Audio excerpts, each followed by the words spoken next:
عمر بن عبدالعزیز 3 بر اعظم پر حکومت کی. عمر بن عبدالعزیز، بنو امیہ، مروان 9 مہینے حکومت کی. اس کا بیٹا عبد الملک بن مروان 21 برس حکومت کی. اس کا بیٹا ولید 10 سال حکومت کی. اس کا بیٹا سلیمان 2.5 سال حکومت کی. اسی تخت پر بیٹھے عمر بن عبدالعزیز. پہلے چاروں نے اللہ کے شریعت کو قربان کیا حکومت کے لیے.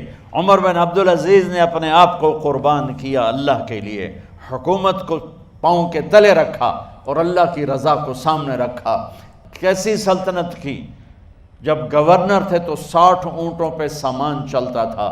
جب امیر المومنین بنے تو بچے کہنے لگے ماں سے، بچے بچیاں 12 تھے، ماں سے کہنے لگے کہ عید کا موقع آ رہا ہے، ابا سے کہو ہمیں نئے کپڑے تو لے کر دیں. ان کی ماں کا نام ہے فاطمہ، بچوں کی ماں کا نام فاطمہ بنت عبد الملک. یہ دنیاوی سٹیٹس میں سب سے بڑی خاتون گزری ہے. آج تک اس کے لیول کی کوئی عورت نہیں آئی. دادا بادشاہ، باپ بادشاہ، 4 بھائی بادشاہ، 6 خامند بادشاہ، 7 نسبتوں سے یہ عورت شہزادی رہی ہے. حضرت عمر گھر آئے، بیگم نے کہا بچے کپڑے مانگ رہے ہیں. حضرت عمر کہنے لگے میرے پاس تو پیسے نہیں ہیں، تنخواہ میں تو مشکل سے روٹی پوری ہوتی ہے، کہاں سے لے کر دوں؟ تو تھوڑی دیر خاموش رہیں. بیگم پھر کہنے لگی آپ ایسا کریں، اگلے مہینے کی سیلری ایڈوانس لے لیں، اس سے میں کپڑے لے لیتی ہوں اور روٹی کا خرچہ میں مزدوری کر کے گھر بیٹھے مزدوری کر کے چلا لوں گی، آپ 1 مہینے کی تنخواہ ایڈوانس لے لیں.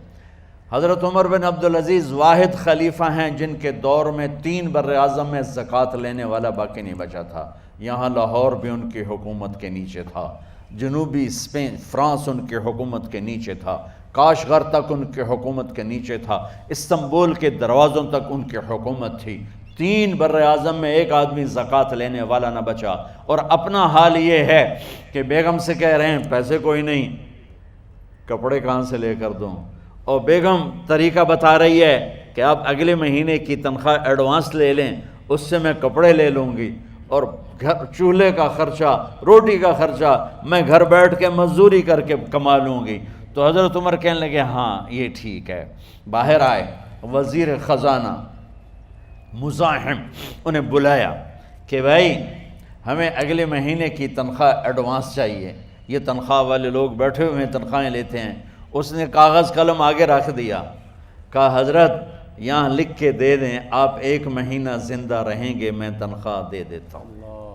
آپ مجھے لکھ کے دے دیں آپ 1 ماہ زندہ رہیں گے میں آپ کو تنخواہ دے دیتا ہوں. چپ کر کے اٹھے، ایک لفظ نہیں بولے، گھر گئے. حضرت اپنی بیگم فاطمہ سے کہا بیگم بچوں سے کہہ دو کہ باپ کے پاس کپڑے لے کر دینے کی سکت نہیں ہے. اور خزانے ایسے بھرے پڑے تھے کہ زکوٰۃ لینے والا کوئی نہیں تھا. عید کی نماز ہوئی، نماز کے بعد جب ساری فیملی ملنے آئی اور بچے بھی ملنے آئے تو ان کو دیکھ کر ان کی آنکھوں میں آنسو آ گئے. کہنے لگے بچوں آج تمہیں دکھ تو ہوگا اپنے باپ پر کہ ایک جوڑا کپڑا بھی لے کر نہ دیا عید کا. تو ان کے ایک بیٹے نے کہا ابا جان آج ہم بڑے خوش ہیں، ہمارا سر اونچا ہے کہ ہمارے باپ نے مسلمانوں کے مال پہ ڈاکہ نہیں ڈالا، ہمیں قربانی کا بکرا بنایا لیکن مسلمانوں کے مال میں خیانت نہیں کی. یہ ان کا طرز حکومت تھا، اس طرح انہوں نے حکومت کی. گھر میں تشریف لائے تو بیٹیوں سے بات کی تو انہوں نے منہ پہ ایسے دوپٹہ رکھا ہوا، منہ پہ دوپٹہ رکھ کے بات کریں. تو فرمانے لگے کپڑا تو ہٹاؤ، دوپٹہ کیوں رکھا ہوا ہے؟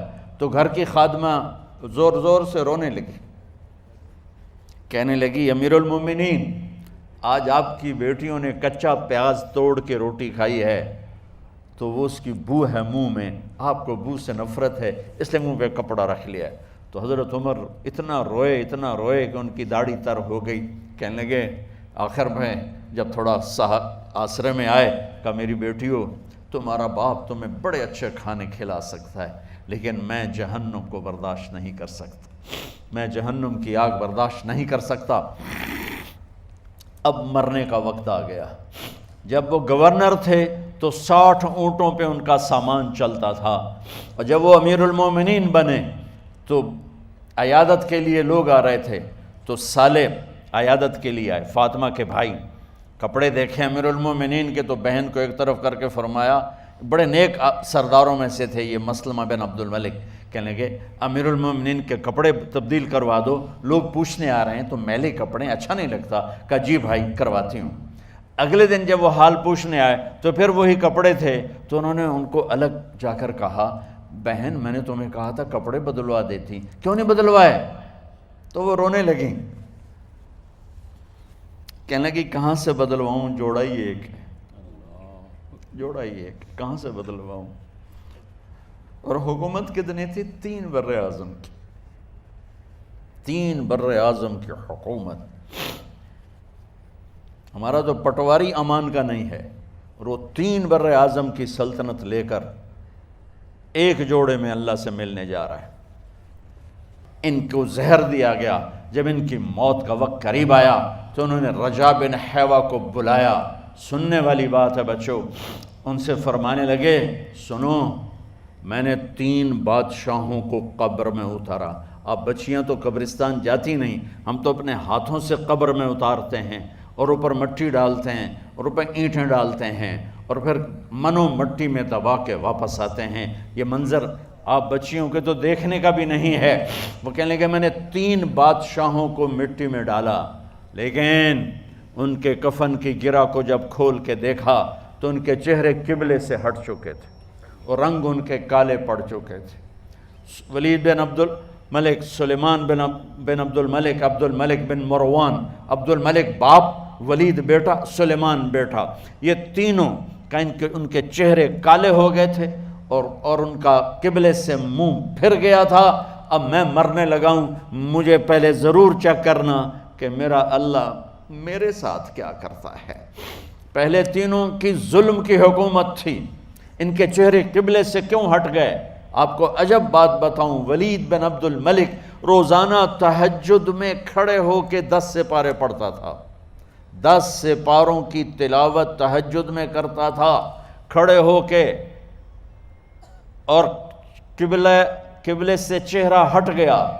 سلیمان بن عبد الملک تہجد گزار، چہرہ قبلے سے ہٹ گیا، ظلم کیا، ظلم کیا، ظلم کیا، خون کو پانی بنا دیا، حکومت پر شریعت کو قربان کیا، رشتے ناتوں کو قربان کیا۔ اللہ نے قبلے سے چہرے، نمازیں منہ پہ مار دی، روزے منہ پہ مار دیے، حج زکاتیں منہ پہ مار دی، تہجد ان کے منہ پہ مار دی، اور ان کے چہروں کو قبلے سے ہٹا دیا اور رنگ کالے کر دیے۔ عمر بن عبدالعزیز نے اسی سلطنت کو عدل سے بھر دیا، اسی سلطنت کو عدل سے بھر دیا۔ جب ان کا انتقال ہوا، سلیمان بن عبد الملک کی ڈیڈ باڈی جب قبر کے قریب لائے اتارنے کے لیے تو ایسے ایسے ہلنے لگا، اس کا پورا جسم ہلنے لگا، تو اس کے بیٹوں نے کہا کہ ہمارے ابا زندہ ہیں، تو حضرت عمر نے فرمایا بیٹو زندہ نہیں ہیں، عذاب قبر جلدی شروع ہو گیا ہے، عجل اللہ بالعقوبہ، قبر کی پکڑ پہلے شروع ہو گئی ہے، چھپاؤ اپنے باپ کو جلدی۔